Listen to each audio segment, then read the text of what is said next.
Hey, everybody. Welcome back to another episode of Born2BNerd Podcast. If you're joining us for the first time, my name's Ethan. I'm Lance. And this is episode 10 of the Born2BNerd Podcast. It's been a little bit of a break in between episodes, but we're back. Yeah. And I just started a new job, so that took a lot of time. yeah, and traveling and all kinds of everything. It's life. It's what it is. That's been our whole thing, is like we want to keep this loose and keep it fun. So yeah, you took a vacation here. I did. I got to come up and we got to see each other for a little while. Been like months. Yeah, I know. I guess at that point. Yeah. Yeah. So we're back. On today's docket, we're gonna go a quick little review of what we're gonna do. Or overview, not a review. We haven't been in anything yet, so an overview. We're both kind of in like a high fantasy mood right now, and so I kind of wanted to discuss how we both experience and kind of delve into high fantasy in the different mediums that we experience it through, you know, and how kind of it in a way like all feeds. It's like this feeding thing. Like once you tap into it, it's like I need more, you know, with I guess a lot of different things that you get into, but yeah, or at least that's how I get into stuff. Just that hyper focusing. Oh, totally, hyperfixation. Yeah. Like yeah, for sure. But yeah, so we're gonna hop into that and maybe a little bit of talk about some other anime while we're in there. We'll see how it goes. We always have to kind of find a way to put some anime talk in there somehow. Yeah, for sure. So yeah, here we go. Okay. So, I guess let's just start off talking about like for I don't know what anyone who's like listening to it or listening to this how they feel about it, but for me, like we kind of always have a joke about like it's Skyrim weather. Like, and for me, like that's something that this time of year, like fall for right now, it's October, early October. So the air is starting to get a little bit crisp. You know, the temperature in the morning and the evenings are way lower than they were a couple months ago, even a few weeks ago. You're starting to smell like you're smelling like, or we do around here, like we'll smell like fires, you know? Like people doing little campfires and stuff in their backyard. Mm-hmm. And it's just like the overall vibe. It's like it's fall. And it like the leaves are starting to change and it just makes you feel, or for me, it puts me in that air quotes Skyrim mode. I'm shifting into soup mode, as George Costanza likes to say. And all of that, the temperature, all of it, you know, makes me every year it happens where I'm like, I want to play Skyrim. Yeah. I want to shift into this high fantasy mode, whereas the summer was a little bit more high octane, a little funner, a little more like bright and booming, even. And now I'm like slow down mode, and I'm like, I want to experience something with a little high fantasy that's a little bit more natural. You know what I mean? Yeah. So like for me, like right now, like I'm reading. I picked up the Game of Thrones again with the book that I was on, which is Feast of Crows. So like I'm reading that right now, which only puts me into an even deeper state of high fantasy. You know what I mean? Like it's that medieval, good, that good stuff. And then we've kind of talked about it, or I know we've talked about it before. I don't know if we talked about it on here. When I'm getting into this like Skyrim mode, the Skyrim mood, the problem is like nowadays when I go back to play Skyrim, I'm always chasing that dragon, like literally and figuratively, I'm always after that feeling that I got the first time I ever played through Skyrim. Yeah. You know, and I know that like I'll never feel that again because that was the first time I ever stepped into Skyrim. And I feel like now, like, I can get stoked out about creating a new character. And I feel it for a minute, but then it fizzles out because it quickly becomes for me about like what mods I need to make it more immersive for me. Yeah. And it just kind of like, I don't know, it kind of takes me out of it a little bit. Also, like I've experienced so much of it that it's not a lot of new elements to it. But so I'm kind of, chasing that dragon. But recently, you've been, well, not really recently, for a while, you've been trying to get me to play Baldur's Gate. Yeah. And so I was like, all right, well, maybe if I don't do the Skyrim thing this time, and I try to experience something totally new, and it's not just a new game, but like the whole play style, combat system, everything about Baldur's Gate is totally different than Skyrim, which for me is a pretty big learning curve. You're finding out for me. I would say it's closer to Dragon Age. Oh, totally. Yeah. It reminds me a lot of Inquisition. Yeah. But I never played Inquisition, but I would say it's so close to Origins.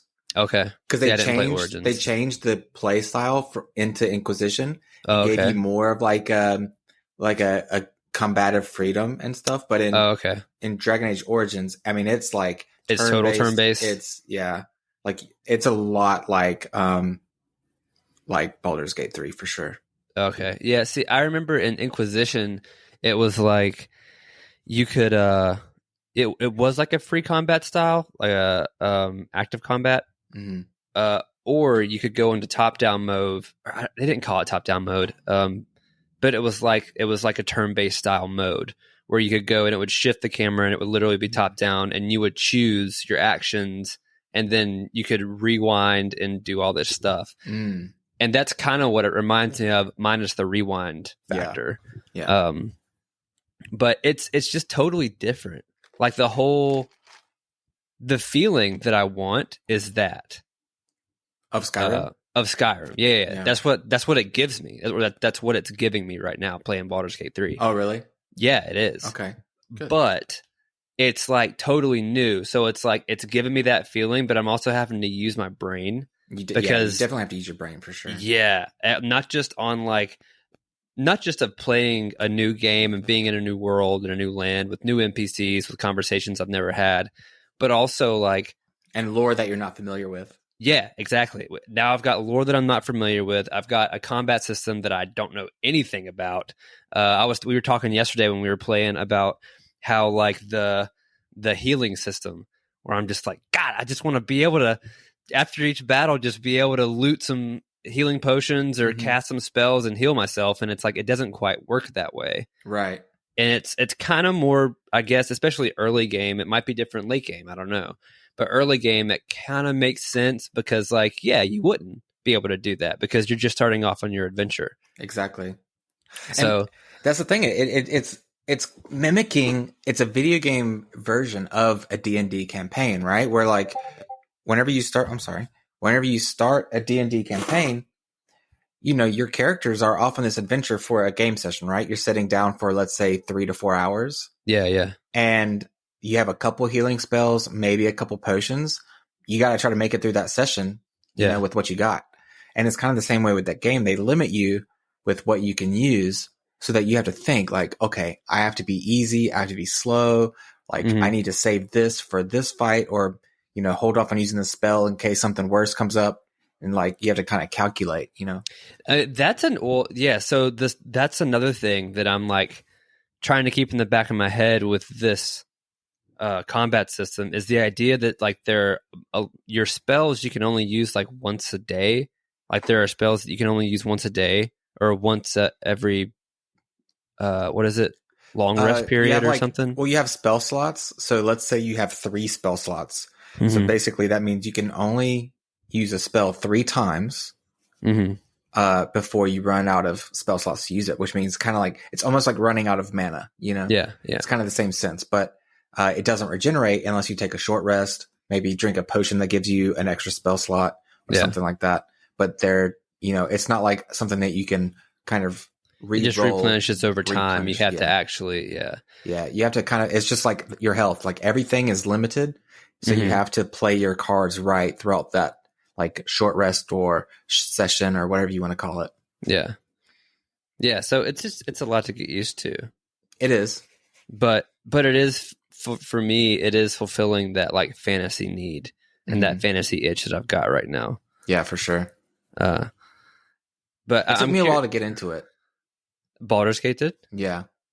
But so this isn't, so for the audience, me and Lance are kind of doing a playthrough together right now, but you've done playthroughs in the past with Joey and them and on your own. So I've never beat the game. I'm playing my own solo version now where I've gotten further than I ever have. And I haven't even gotten into Act 2 yet. The game has 3 acts. Yeah.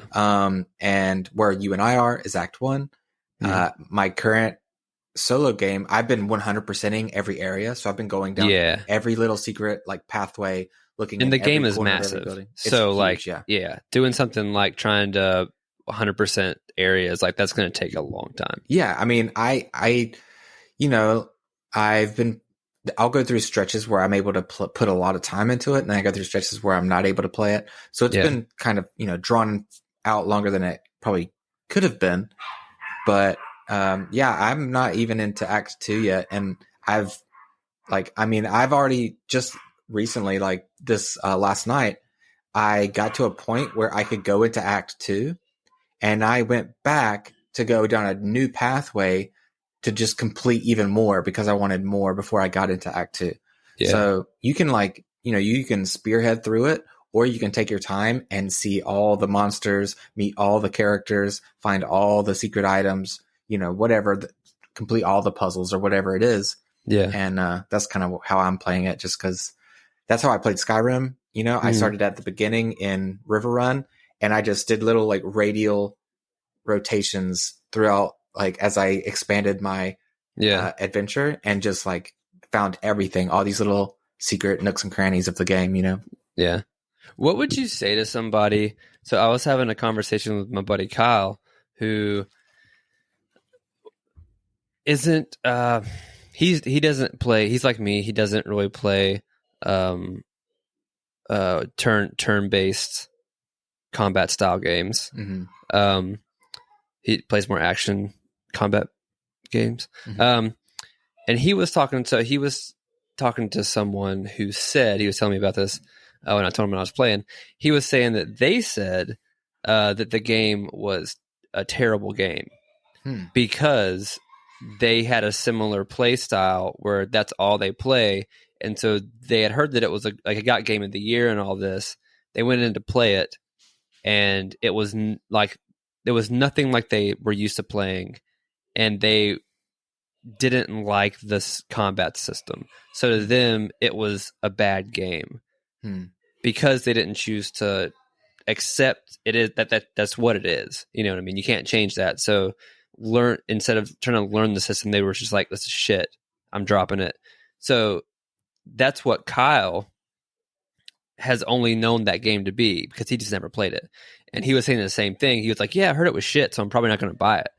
And I was like, I mean, I'm playing it, and it's technically like not my cup of tea as far as my play style. But I'm learning it, and I'm trying to learn it. And I think as long as you do, and you leave yourself open to that, you're going to love the game. If you love high fantasy, I don't know how you couldn't. Yeah. Well, this is my thoughts on that. When I first started playing that first session, the game was gifted to me from a friend that wanted us to play it as a group. So he bought everybody a copy, and we all played it that night, and we played for that weekend, and I was not impressed. Like, right off the bat, the character creation, from going from Dragon Age Origins, where you can like sculpt the shape of your face, or Skyrim, where you can like change the whole body structure of your nose and your jaw and like your body shape and all that. And then like going into Baldur's Gate 3, where the character creation is somewhat limited. It's not bad, but it's not as robust. For a role play game, that builds off of like the D&D campaign franchise, you would expect to be able to like sky's the limit on what you can create because it's role play, right? Yeah. And so that immediately put a bad taste in my mouth because I was like, I kind of wanted my character to look a little bit more different because you'll run into characters that have your hairstyle or your same hairstyles. Yeah. And like that kind of like bugs me a little, but you know, I tried to go through it and then the like rolling the dice, leaving it to luck bugged me, you know, and I kind of lost my taste for it. So I stopped playing. Like they played so much when I wasn't with them that they beat the game and then I didn't have anyone to play with and I just stopped playing. And then, I picked it back up maybe 2 months ago. And I was like, you know what? I'm just going to play slowly and I'm going to invest, like, I'm going to play on my own so that I can kind of be patient with myself and try to play how I want to play. And for me, that's what made me fall in love with it, you know? Yeah. And then they just added mod integration. So like I haven't done too much changes to my game, but I've done some UI changes that helps me understand the icons or the game board, so to speak, a little bit better. And how to like use items more efficiently and like how to navigate my inventory better. And that helps understand and kind of have a better, clear picture of how the game is supposed to work. Yeah. But just taking my time with it helped me fall in love with it a lot more. And I mean, I would say that it's like, think about all these people, me included. I have wanted to play D&D for so long. Like I watch these campaigns on YouTube and stuff, you know, Dimension 20 and Critical Role and all that. And I love watching them play. And it's always looks so fun. And I've played like a 30-minute campaign with some friends on Discord. And it was a blast, but they weren't as invested. And then we never played again. So imagine being someone like that wants to play D&D, but doesn't have the community, doesn't have the social, you know, interest or social like strength to go play with strangers. Baldur's Gate 3 just gives you that power and just has a computer being your party, your DM, you know? And I think that it makes it a wonderful game because it gives you the opportunity to do something that, you know, you may not have in the real world. Yeah. No, I'm not going to lie. The first time I knew what it was, you know, I'd seen videos on Baldur's Gate 3 and I knew that it was like, it literally is D&D, but I don't know. I just didn't, until you play it, you don't really know how it's going to play. And the first time that it went to the roll system, I don't know what I was doing. I was like, or I was choosing it was down to the dialogue. I was choosing, I'm playing a warlock. And so it was, one of the things was like, you can choose your response to a question or a conversation. And instead of just having these responses, then it underneath those regular different types of responses, it's like you could use rolls to roll for an intelligence response or a warlock response. And I was like, what the hell? And the first time that I used the intelligence response, you still have to roll for it. And so like you might get it, you know, the odds for that character, they were, you know, in my favor because I'm spec'd for that. So anytime that there's a option to do the intelligence response, I tend to lean towards do it because I also feel like that's my character's, you know, that's what she would do. I'm playing Dark Elf Female. Always play Dark Elf Female as your intro character. Always. But so I feel like that's what she would do, you know, in those situations. But I remember like the first time that it happened, not just seeing it like on a review or something, but actually experiencing it of the role. I was like, this is fucking cool. Yeah. Like this is not what I expected, but it's so cool. Like when it happens. Yeah. Yeah. Well, and you got to think about like people that don't like the role system or whatever, you got to think about it. Like, don't get me wrong. I played this morning and I was getting extremely frustrated because I was trying to do some really simple tasks and my roles were failing every single time. Yeah. And, I mean, sometimes it can be a pain in the ass and you're like, come on, if I'm already spec'd out to do this, like, why am I not like... Yeah. And this is like this. I had to talk myself out of it because I was like, think about it this way. We're so used to playing games where our skills dominate whatever task correlates to that skill, right? So we're so used to things going the way that we set them up to go. But Baldur's Gate 3 and D&D is a role play game. Yeah. So you have to take it as if you were really that person. Let's say you're going into a dungeon, like in real life, you were going into a dungeon in this high fantasy universe and you were trying to lock pick this chest that you found. Maybe you're just having an off day. You didn't eat a good breakfast, so you're really shaky. So your hands are kind of weak, and you just keep. You haven't slept yet. Like you just rolled right into a new. Yeah. Yeah, and so you're like trying to pick this chest open, and you just keep breaking locks picks because you're just like not feeling it. You know, you're just having a bad day. Right. It's the same in Baldur's Gate 3. Like, yes, you have affinities and you have specialties. But your character can still, it's still somewhat of luck based because your character is still a being with, strengths and weaknesses. And some days are going to be better. Some roles are going to be better. Sometimes you're going to try to read a character's mind and you're just going to miss it. You're just going to make it's just not going to work out the way you thought, Right. And it's the same as real life. Like sometimes you're going to try to you're not going to be on every single time. Yeah. And sometimes you might, be in a conversation. You're like, I think this person is kind of tired of me. Yeah. So I'm just going to let this conversation kind of wane. And meanwhile, you're completely missing it. And this person's like, dude, I'm so glad this person's talking to me right now. So you can't always read people's minds correctly or whatever. And I love that Baldur's Gate does the same thing where sometimes you can think that you have a strength in something and it still doesn't work your way. And sometimes you're just kind of throwing sometimes you're just throwing a dart at a wall and you're like, I hope this lands. Yeah. And sometimes it does. But that's also kind of life sometimes. Yeah. Yeah. No, I'm really digging it, man. I'm glad that you kind of were like kept asking me to play. Yeah. Because it did look really fun and I thought that I would like it and I did. And so yeah, I'm glad to play. And like I said, this is your first playthrough. My first playthrough, I did not like the choices I made. I did not I walked into a couple ambushes without thinking. I wasn't really understanding how the world worked and how I was supposed to navigate the map and things like that.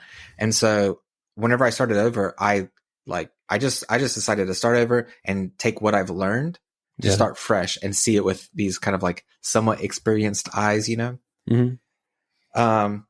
So you should the game is perfect for trying again. So if let's say you don't like this run, you can try a new one. If you do like this run, then you can there's no consequences from the mistakes you've made. Yeah. Only thing is it just adds to your role play moving on in the future, Yeah. Yeah. And that's what I beat myself up from making some mistakes in my original playthrough, the first one. Mm-hmm. And then I realized my character, I turned this person against me and now I had to fight them. And that's what happened. Just like real life, sometimes you say the wrong thing and someone's like, you know what? I don't like you. And you're like, crap, sorry. I didn't mean to say this thing in a weird way, but now this person doesn't like me. And there's not really anything that they're.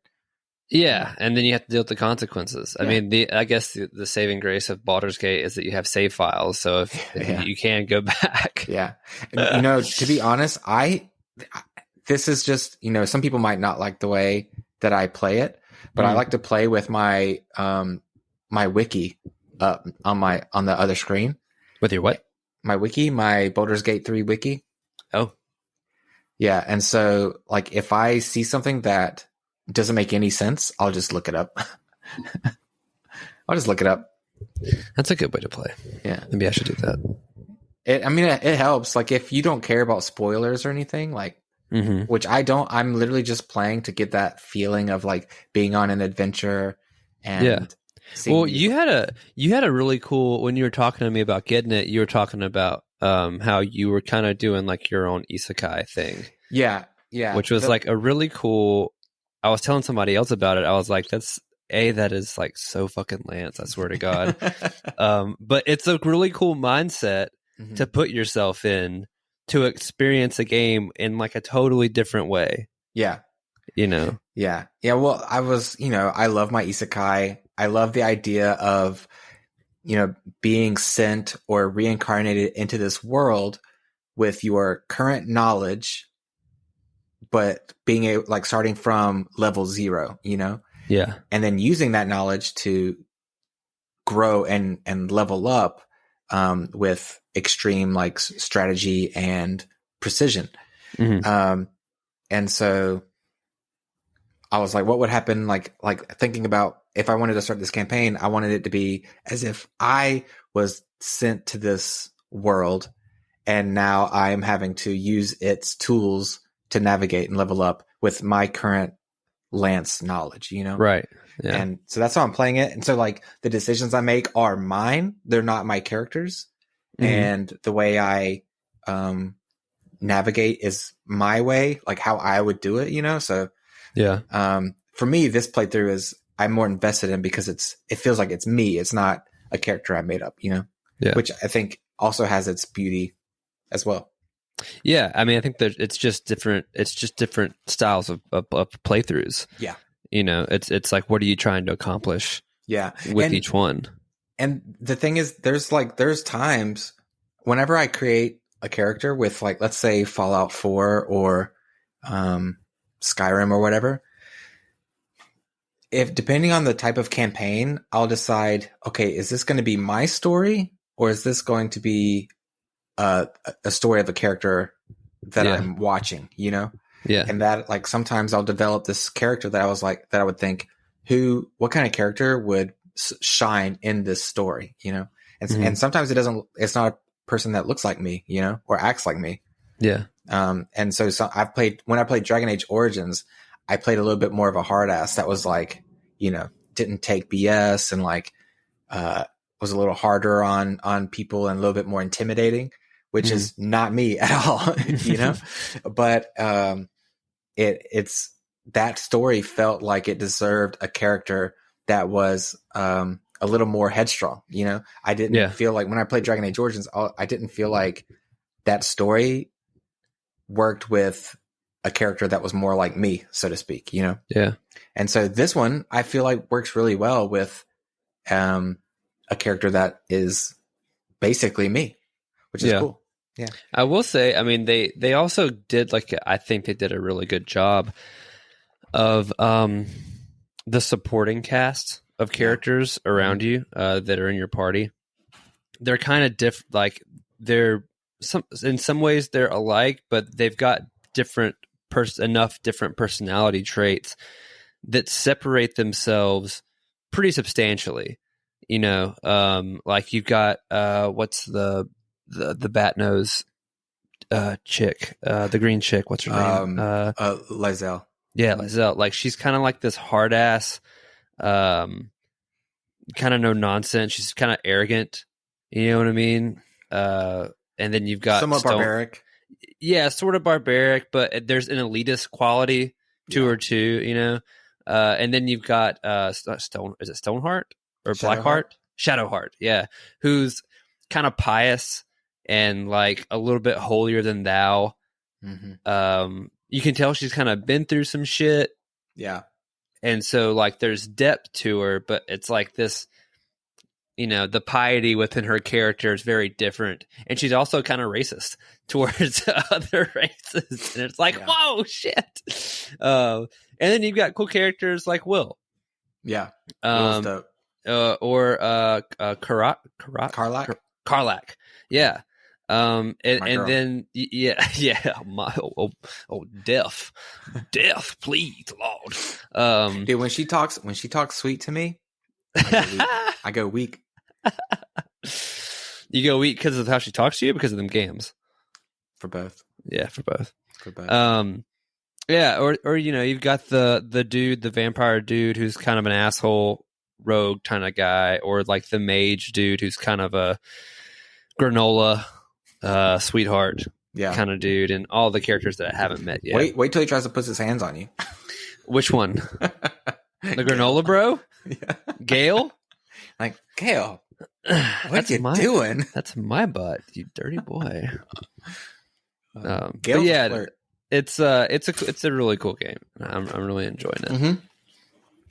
Yeah. I'll say one thing though, like most high fantasy games that I've played that I love, they do that thing where like you truly lose track of time because you're just in that world, and like you kind of cease to exist in reality. Like you're in there, and that's the beautiful job of a well-made game like that.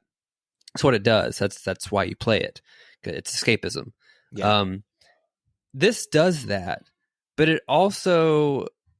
I also notice like fights take so much longer or like dungeons, they take so much longer in this game than something like Skyrim or whatever. Yeah. How did you do you still notice that, or are you just in it now to where it's like time totally ceases to exist? Because I still kind of notice like, holy shit, we've been in this dungeon forever and we've not really gotten a lot. Yeah. Yeah. Well, you got to also, I think the point of the game, like the time system is the day is going on until you end it, right? Like there are no like daytime cycles that naturally happen. So there's no way to say like, oh, we've been in this dungeon for 3 days. No, you've only been in the dungeon. Let's say like you've done all these things and then you end your day, you've done that dungeon. That's probably just been your morning. Yeah.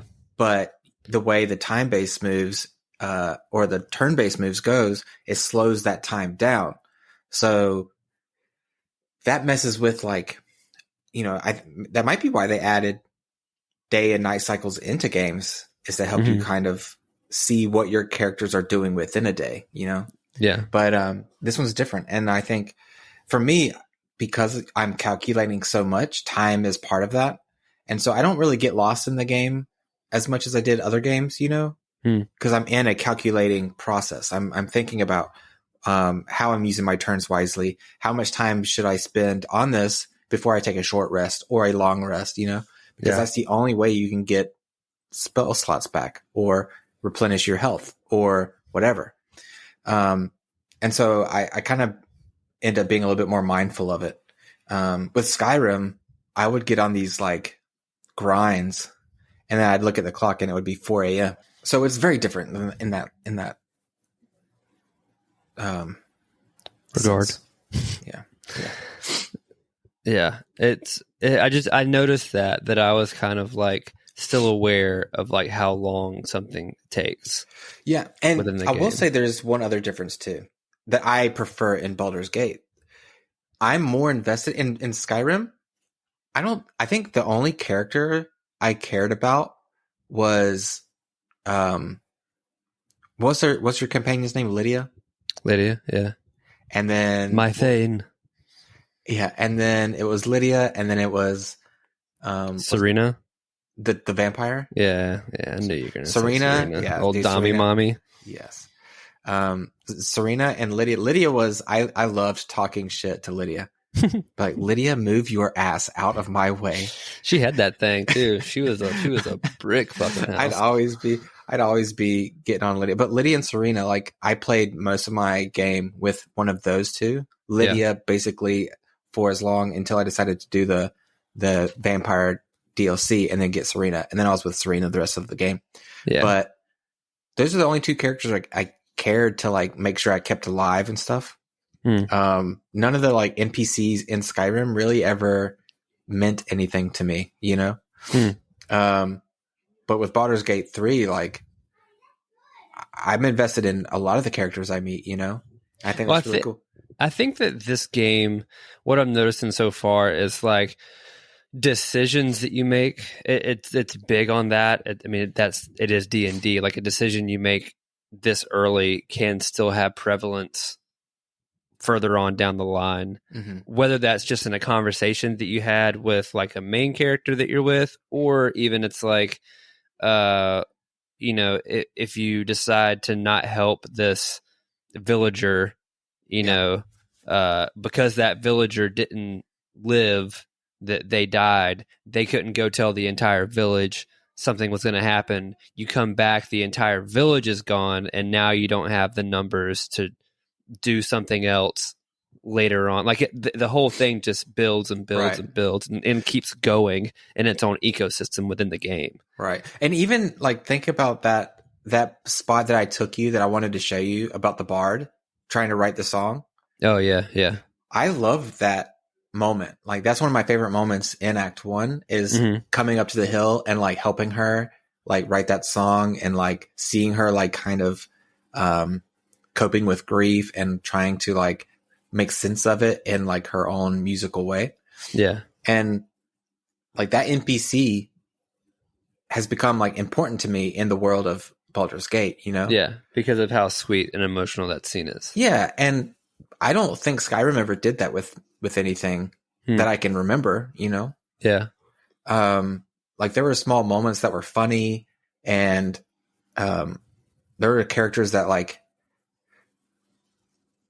I connected with a little bit emotionally, but nothing where I thought about them afterwards, Yeah. And I think Baldur's Gate 3 is doing a very good job of doing that for me. I get that. Do you want to talk a little bit about the characters that you're rolling right now? The characters that I'm what right now? That you're rolling right now? As far as my main or my side characters? Either. So I wanted, whenever I played, I've never played like magic roles throughout like my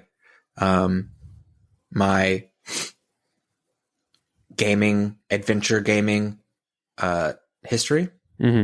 I've always been a sword guy. Always loved swords, And then I remember playing Dragon Age Origins, and I did one playthrough as a sword wielder, and then I played another playthrough as a mage. And I loved that playthrough so much more. The like diversity of like having a list of spells that you can use that like work with any occasion, being able to like not be in someone's face, being able to stand back, and like kind of navigate the battle area to suit you. Yeah. And I always like, whenever I was a kid, I always daydreamed about being a magician or a wizard or whatever.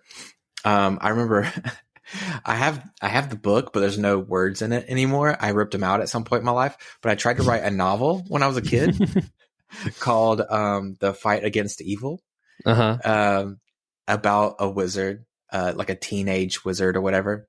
Yeah.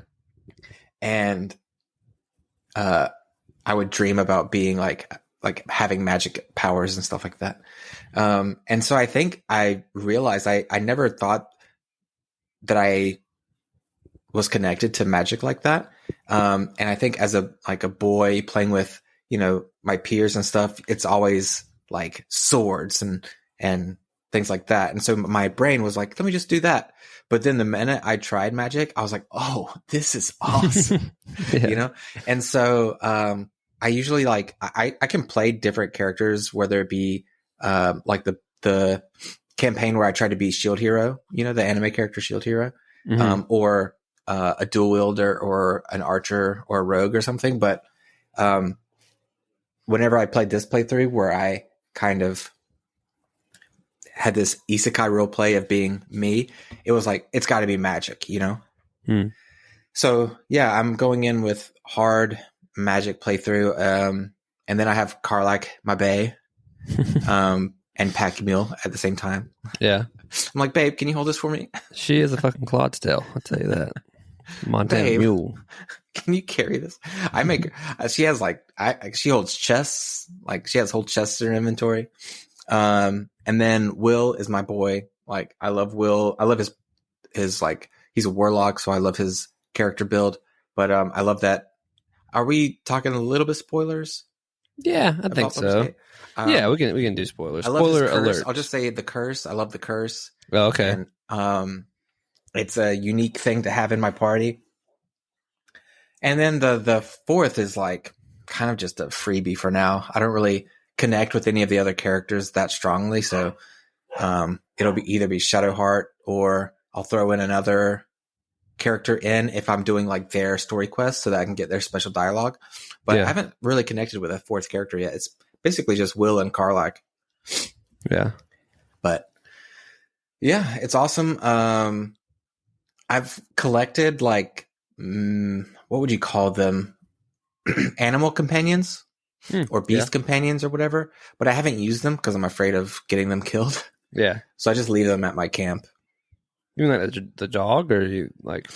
I'm not going to spoil anything for you because you haven't gotten that far, but there are like there are different types of companions you can find along the way, but the dog is one of them. Yeah. Okay. But yeah, I don't want to get him killed, so I don't use him. Yeah. You know, I don't want to bring him out and then he just like get destroyed. Mm-hmm. I don't know if he can respawn or something though. I don't know how that works. I'm sorry, my nose just got really stuffed up. I don't know if you can hear it. A little bit. It's okay. Yeah. I think for mine, I mean, I don't know why I've created the rule. It's just what I end up doing. And it's kind of just worked its way inside of what I do now for no reason. But I always roll Dark Elf female as my first character creating in a new fantasy game. Yeah. So that's what I'm rolling right now. Dark Elf Drow. Yeah. I usually go some kind of elven race. Yeah. So my character right now is a half elf. I've done a high elf before and I've done a drow before. Yeah. Something about like the like majestic quality of like the elven race. Yeah. It's like even if I'm doing like a me character, I still will usually go like with Skyrim. I would usually go Breton. Yeah. If I was doing that, like I didn't usually go full human. Like I never went Nord. I got you. I think I did one playthrough where I went heavy. I usually don't do heavy, and I went like just a strict Nord. Yeah. But with this one, I was like, I'm kind of the same way as like I usually go rogue ranger kind of playthrough, like swords or daggers with a bow. I always have a bow. Mm-hmm. That's like my thing that I like playing. And I was like, it's a new game. It's like totally different rules. I want to do something totally different. I almost did the ranger thing when we were picking characters, but I ended up going warlock just to see what the magic system was like in this. And I think like she's kind of a hybrid, like, you know, because like she uses spells, but she can also use her rapier, which that was another reason that I picked her. I was like, rapier's like my favorite sword. So I was like, oh shit, she can be proficient and has proficiency in rapiers. So I was like, all right, let's try it out. And it's cool. Like I'm really liking it so far. I'm just like, I think I'm going to start pushing for her as a character to use more magic because from her backstory that we talked about, I think I mean, she's an acolyte. And so like, that's what she was trained to do. So that's what she's naturally better at anyway. Yeah. So it makes sense from that point of view of that kind of playthrough that she would use more magic. She would use more spells as opposed to using her rapier or using her crossbow. Right. So that's something that I'm trying to get into the habit of doing more. Yeah. Yeah. That's what I was telling you whenever you first like were designing. I said, like, she's a warlock, you know, so your weapon is basically there in case maybe some character silences you and then you're not able to use spells. Right. Know? Yeah. Yeah. Or maybe you go up against an opponent who doesn't take spell damage. Yeah. You know, like maybe they're mechanical or a stone creature or just has some kind of magic resistance. Yeah. And so in that case, like, you know, if you think about your character, like what would she do if she was in a fight, you know, like, would she reach out and pull out a rapier or would she throw some spells at it, you know? Yeah. And so it makes sense to try to kind of find the role or the play style that makes sense for your character. Yeah. But I'm really enjoying it, and I like fleshing out this new role, because I usually don't play magic based. Like I'll have like maybe one destructive spell or like a healing spell, but I don't really. It's not my main. Like I'll max out my archery, max out my single-handed sword.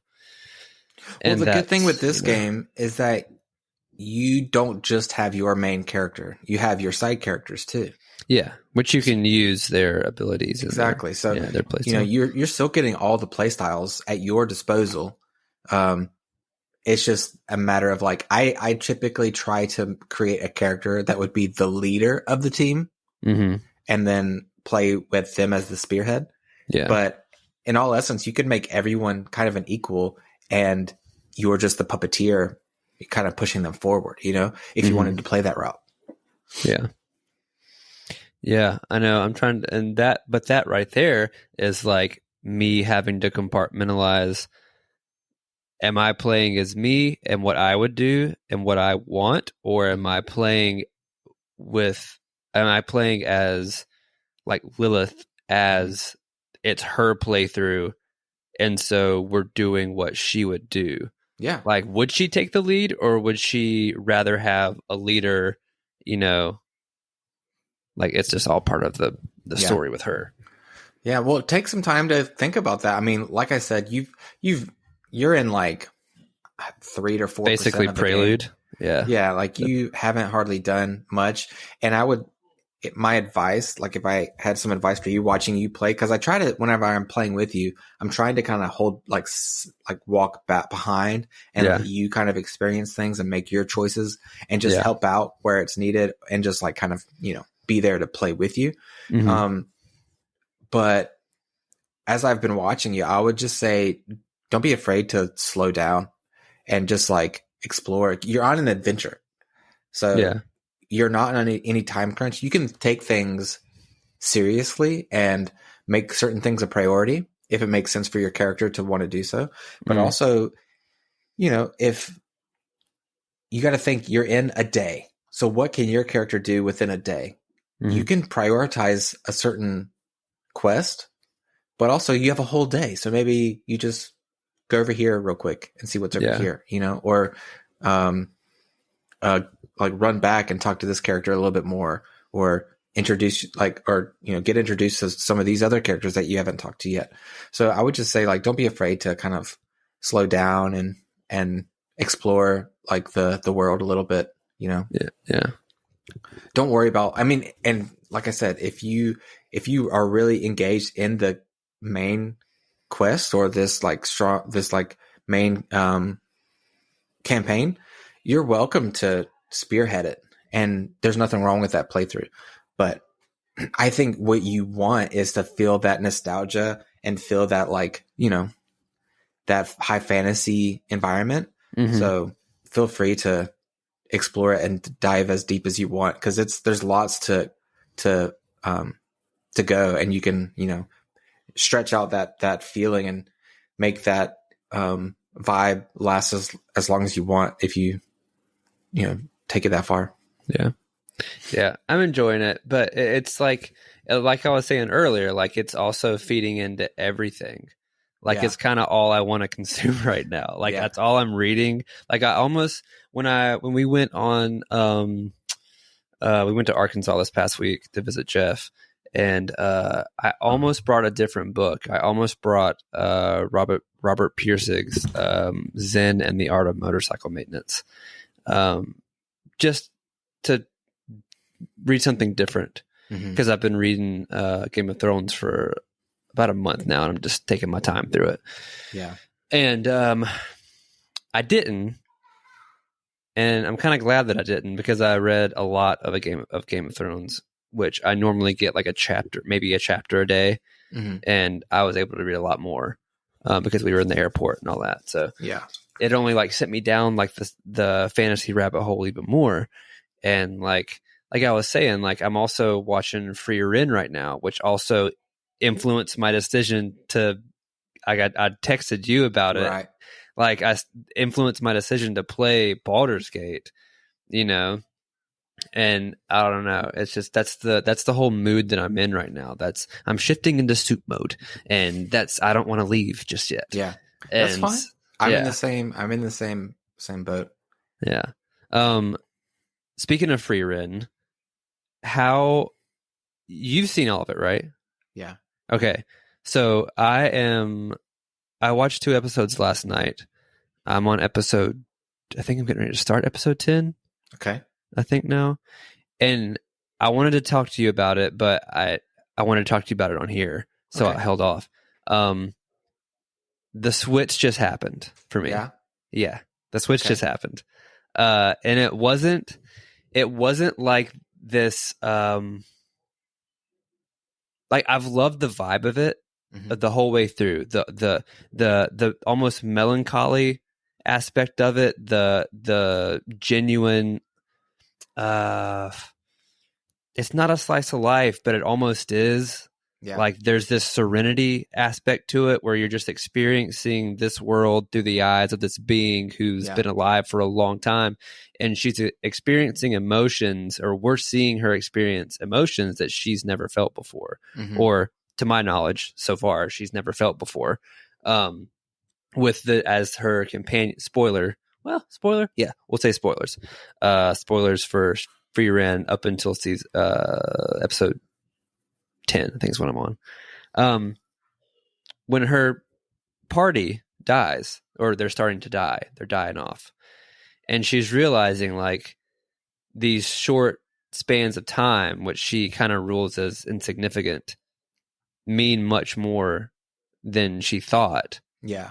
You know, not, I don't even think necessarily just to her, but she sees how it truly affects so many people and like the world around her. You know, these, because she uses expressions like it'll be a mere 5 years, or she's like it was a mere 10 years. Like what does that matter to me? And it's like, it's not just this event for her that she went through, it's this event that everyone accumulatively went through that literally changed the world. But I just got to a turning point where I've loved all that, and I know you love you talked to me, you loved the first episode specifically, that you know, which I had like an emotional response to, but it didn't like grab me like you said it grabbed you. The episode that just grabbed me was the demon episode, where they come to the town and Free Ren is arrested, and there's the demons there, and she's like, demons are nothing more than killers. And he's like, they speak the same, like there's somebody's like, you got to get over your like old way of looking at things. Like they speak the same language as us, they look just like us minus the horns. And she's, you know, she has this thing where she's like, they speak the same language as us, not to adhere to us, but to deceive us. Yeah. And it goes to this flashback, man, where the little girl demon is going to be killed by the village. And there's a woman in the crowd where she's like, that monster ate our daughter. Like it ate our daughter. And it looks like a witch hunt kind of thing. Yeah. The way that everything's framed, because she's just this little demon girl. She's in rags. The whole town is there with their pitchforks. The heroes are there, Heimdall and all of them. And he pulls a sword on her, and Free Ren tells him to kill her. And he's like, why should we kill this child when she's just doing what it's all she knows. Yeah. You know? And then the other guy comes and he's like, we'll take her. The guy in the village is like, we'll take her and I'll raise her with my daughter. And, you know, and then, you know, she ends up killing the guy and burns it to the ground in this like poetic way of being like, I'm atoning. You know, like I'm giving you a child for the lady that she killed, their daughter. She was carrying the village chief's daughter out that she kind of grew up with for the past week. she's like carrying her out of the flames, and she's like, "Here, I brought you a daughter for the daughter that I took," as to kind of make amends. And everyone's looking at her like she's this monster, you know? Yeah. And they're like, you killed someone to do this. Like, you took his life, someone that helped you, that saved you. And you can see that she still doesn't understand the difference. Yeah. You know, like to her, it's a logical amends. And everyone's like, "I knew you were the monster." And she's like, there it is. She's like, "That's the look that I've been waiting for this whole time. The subtle look that you guys have been hiding. That's the main look that I've been waiting to see. This is what you still see me as." And then Heimel kills her, you know, or he takes off her arm, which was badass. It was such a good scene. He like takes off her arm and takes the kid. You don't get to see Himmel's skills that often. Yeah. But when you see him, it's like, damn. Yeah. He gets the girl, and then Frieren is like, "Do I have to ask you this time?" And he goes, "No." Yeah. And so she, you know, goes to kill her. And when she's killing her, she does the spell. The little demon girl says, "Mom." And she's like, "You said that before the other day. Why did you say that?" And she's like, she goes, "Well, Mom is a magic word. It makes the humans stop killing us." And I'm like, oh my God. Like that's what took me, man. That scene right there, I was like, yes, this is what I was looking for. Jesus. Yeah, it was so freaking good. The whole execution of that whole scene was amazing. And then like it cuts to the present day, and it does this, like, shows that can do this, what I'm talking about right now, it are like shows that I love, is where you can take something that's a really emotional sequence or an emotional episode, and then if you're going to have like this twist, like it does that, and then it cuts to her, Frieren in the cell when the demons, the whole thing is exposed, and it's like, they are what she said they are. Right. You know, they are trying to lead the whole demon army through so that they can kill everyone. And then the demon comes in there to kill her. And, you know, he's like, he gets her by the throat with like the string shit. And he's like, you're nothing at all. I thought you'd put up a better fight. And then she's like telling her who she was. And it's like, you must work for, not Azazel, Aurora. Yeah. And she's like, she's pretty powerful. And she's like, I'm stronger. He's like, than me? She goes, than Aurora. And then she fucking does her thing, dude. Oh my God. It was so good. Yeah. It was so good. So that's where I'm at right now, where they just rescued the dude, the mayor of the town or whatever. Yeah. And he just found out that Frieren, he's like, the other demon guy was like, that's where I knew her from. Like, I've seen that spell once before. And that was like the most powerful mage I've ever seen in my life. Yeah. When she initially, and it like cuts to that shot of her above like all the demons who she just wiped out. God, so good. Yeah. Yeah. But it's rad. I'm officially in it. Like, it needed a couple episodes for me, but I'm like officially in. Have you, I can't remember which episodes are which. Have you done Stark's birthday episode yet?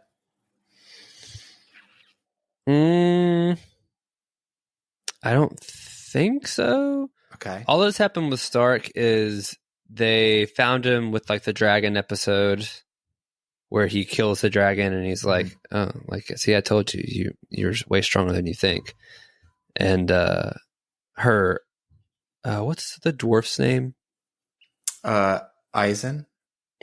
Yeah. He's like, I lost my temper, and he scared me.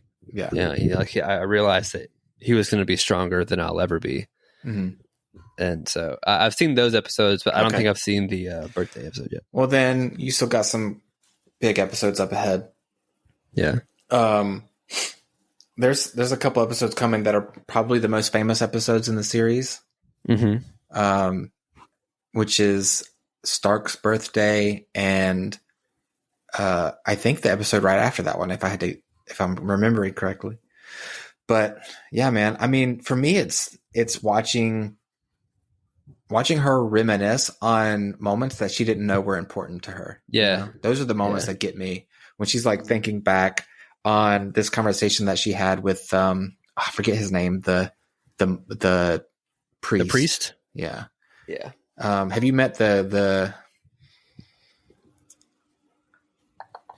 I don't want to say anything because I don't know where you are and I don't want to spoil anything by asking you. The only two people that she's met are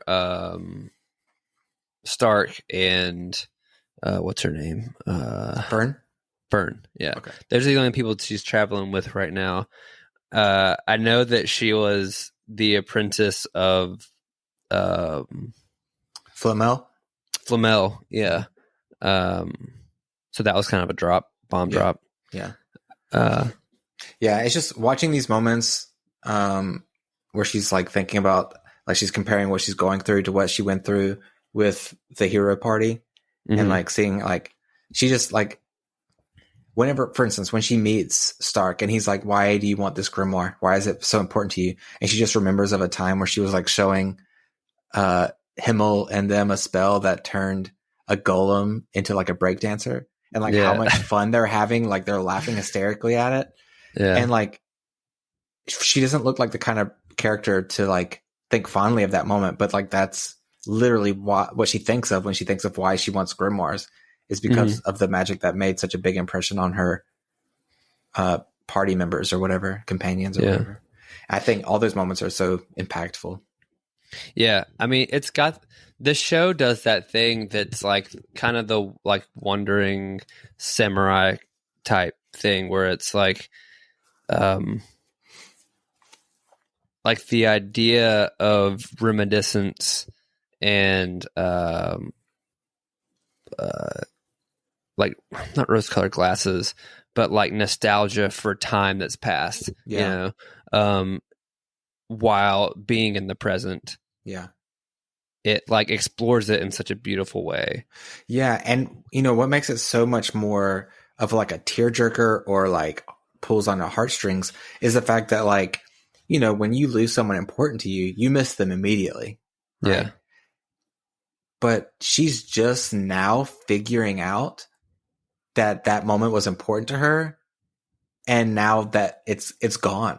Like, so I feel like her grief is even going to be even worse because like she doesn't have she didn't get the time to like make the most of it, you know? Yeah. She didn't know that these people were going to be important to her or these moments were going to be important to her. So, yeah, I mean, I think she probably feels like, which may even be a new emotion for her, but she feels this like sense of regret. Yeah. For like, I forget who it was or who was it that said, he was like, it's only been 50 years, you know, when she comes back in like the first couple episodes. She's like, it's only been 50 years. Like, why are you so, and he keeps saying, Heimel, when he's an old man, he's like, yeah, but you can see what 50 years means to me versus 50 years to you. Yeah. You know, and like, I think she's just been so emotionally disconnected for so long. I mean, it's been 1,000 years that she's that emotionally disconnected that when she's finally experiencing these emotions of sadness and like deep, profound sadness of the loss of life. I think it's the fact that she's experiencing it for the first time is so much more profound. Yeah. Like to experience regret for the first time, especially when it's something that it's not like, oh, I regret not buying that Pokemon card. It's like, I regret not spending more time with my grandfather. Yeah. Like, fuck, dude. Yeah. Well, it's like whenever they're at Himmel's funeral and she's like, she cries maybe for the first time in her life. She's like, yeah, why didn't I get to know him better? Yeah. Like, what? Why did I desert him for 50 years? Yeah. Yeah. And yeah, I think I like watching it the first time. It was a good watch, but then like I love watching reactions and watching people react to it and kind of seeing those stages from like the point of view of me having finished the first season, is like, man, every episode just chokes me up, because I'm just like, you can see her, like you can see it where she's like thinking about these moments, and she's like, that was an important moment to me. Yeah. And I took it for granted, Yeah. And it's like every episode she's remembering how much she took for granted, and how like it's gone. It's gone. It's gone. Yeah. Like it's 80 years in the past now, or whatever. It's like, oh. Which, I mean, that's definitely, it's driving her for like the overarching plot pusher of, being able to talk to him again. Yeah. As a ghost or whatever. Yeah. But we'll see. I just like watching the development of her, like where each episode you see her like doting on Fern more, and like, kind of looks like she's trying to live her life a little bit more seriously, or carefully. Well, more intent, like with more intention. Right. I think she also said something into the last episode that I watched where she was talking about the elves. What did she say? She was like, I don't think anyone's seen this. Or no, she was like, I haven't even seen another elf. Now that I think about it, I haven't even seen or talked to another elf in over 200 years. And she was like, I think I may be, I think she's like, we may be more extinct than I even thought. She said, or I remember she says or something that elves have don't have very strong romantic feelings and don't procreate that often. So they're like slowly going extinct, quietly going extinct. Quietly. That's what, quietly going extinct. Yeah. I think that's like that too, of like realizing like connections and like personal connections of like not just her, but like her whole race. That like her whole race has this inept lack of ability to connect with people. Yeah. I mean, it's kind of that curse of immortality thing. Yeah. They say the longer you live, the less you start to feel, Yeah. Yeah. So it's really, really good though. I'm enjoying it. I'm definitely going to keep watching. Yeah. Yeah, man. I think you may, like you say you have a Switch. I think there's still a couple episodes in the future that are going to like cement it. Yeah. Yeah. Because so the reason it has taken so long for me to watch it, it's because like, how I am, like when an anime comes out, if everyone's just all over it and they're like, oh my God, goated. I'm just like, bro, shut, like, there's no way. Like, and I'm kind of stubborn like that. And it's just like, I'm not going to watch this shit right now. People are getting on my nerves. But, I mean, sometimes they're right. Well, for this one, they're really definitely right. I think with Frieren, I'm curious to see, once you either get through more of the series or finish it, what would happen if you started back at the beginning, Because like I said, watching people react to it and seeing like those first few episodes play through, where it's kind of fresh on Frieren's mind, like what has happened, basically. Yeah.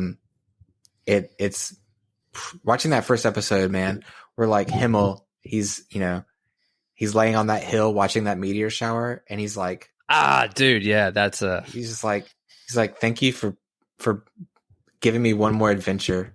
Yeah. Giving me one more like another moment with all of you before my life ends. Like, this is such a blessing. And I'm like, Himmel. Dude, the internet loves Himmel. Like, did you hear about that guy in China who stopped a knife? What do they call people that like are like trying to attack people with knives? Like an assailant? So, I don't know, but he's a terrorist? No, just like a person trying to like, it's common in places with a criminal. Yeah, you're not helping me, but anyways, this guy got stabbed and cut on his face saving a woman from like a person with a knife, basically. Mhm. And when the press was asking him like, what made you want to step in and help this person and save this person, he said, that's what Himmel the hero would have done. That's so oh my sick. god, That's so sick. That's funny. That's rad. Yeah. And he if you watch I watched the news article, like he gives a speech about being an otaku and like how he's like, otakus or nerds have such a bad rap. And I hope this like shows that like, we're not just like nerds, like we're people too, kind of thing. Yeah. That's cool. Yeah. But love it. Yeah. Yeah, it's a good show. Yeah. I'm excited to see you work through it. And I'm excited for our next Baldur's Gate playthrough. Yeah. Yeah, me too. But yeah, I think we have some other like high fantasy stuff coming out soon too, right? I know the Lord of the Rings animated series, movie is coming out, which that looks pretty rad. It does. I can't remember who the studio is. I don't know, but I know Ramsey Bolton is the main character's voice actor, or one of the main characters. One of the main characters' voice. Yeah. The son, I think. Yeah. Who fucks up. Yeah. So yeah, we can think about some stuff to talk about for next episode. I hope it's good. I don't know. I watched the first season of Rings of Power, and I was I was pleasantly surprised with it because my expectations were so low that I was like, oh, this wasn't the dumpster fire that I thought it was going to be. Yeah. I had massive qualms about it, but I was just like, it wasn't as bad as I thought it was going to be. Mm-hmm. I have no desire to watch the new season. Yeah. Like, at all. Yeah. To be honest, even though we've been talking about high fantasy a lot, I'm actually not a huge fan of Lord of the Rings. Mm-hmm. I don't know what it is. I've just never been a huge Lord of the Rings person. I love the originals, like not even the Peter Jackson, but like the original animated series they did back in the 70s, the Ralph Bakshi stuff. Dude, that stuff, whenever I hear some of the, like, it'll pop up every now and then on my feed, and I'm like, oh my God. Like, that's what, like, that stuff is awesome. And like the initial soundtrack of Fellowship, holy fuck! I mean, all of those movies, but like hearing like do do do do do like that, dude, that gives me like, it's fucking ball, baby. Well, and that's the thing is that like I've seen clips from the movies so many times, and I've watched the movies, and I know that they're good. But it's not something that I long to watch every year. It like this month is Harry Potter. It's Harry Potter. I know we've already started. Yeah, it's Harry Potter month. So like, that's something I watch Harry Potter, Halloween and Christmas every single year. Right? Totally. Yeah, I've done it since I was in college, and there's never been a single moment where I've thought I really want to watch Lord of the Rings. And I know they're good movies, but there's just never been a story or a world that stuck with me, It's just, I just never connected with it. I don't really know why. Yeah. I mean, it definitely hits me. It's around the same time this year. It's like, it is Lord of the Rings and it's Harry Potter, like same thing. Yeah. But it just depends on what I'm into at the moment. Mm-hmm. We did the September 1st watch through. Gotcha. Of the first one. And as it goes, we're going to keep watching. Yeah. I usually watch the first one on Halloween, and that's it. And then on Christmas, I watch the entire series. Oh, wow. Yeah. The first one is like kind of like a Halloween and or Christmas movie. Yeah. I would say it's more of a Christmas movie than a Halloween movie, but because I think it premiered on Christmas. Yeah. It premiered in November back in the day. Yeah. But just because it is like witches and wizards, like it does make a good Halloween movie. Yeah, Halloween movie. One. Yeah. But there's nothing like watching, dude, Christmas morning, waking up, just chilling on the couch, putting on. Merry Christmas, Harry. Yeah. Merry Christmas, Ron. Happy Christmas. Yeah. Okay. Episode 10, Born2BNerd Podcast in the bag. Thanks for hanging out. Thanks for listening to us, guys. It was a fun one. Happy fall. Happy fall, dude. I think that might be the title of this video of this podcast is Happy Fall. Because I hope you guys are enjoying a beautiful fall and autumn and high fantasy. It's high fantasy autumn, guys. Yeah. I hope you're having a good one. If you want to catch up with us, Linktree is in the description. Check us out on Instagram, on Twitch, on YouTube, where a video of this podcast will also be. You can check us on Spotify, Apple Podcasts, Amazon Podcasts, YouTube. Already said that one. And yeah, thanks for hanging around. We will catch you next time. Later.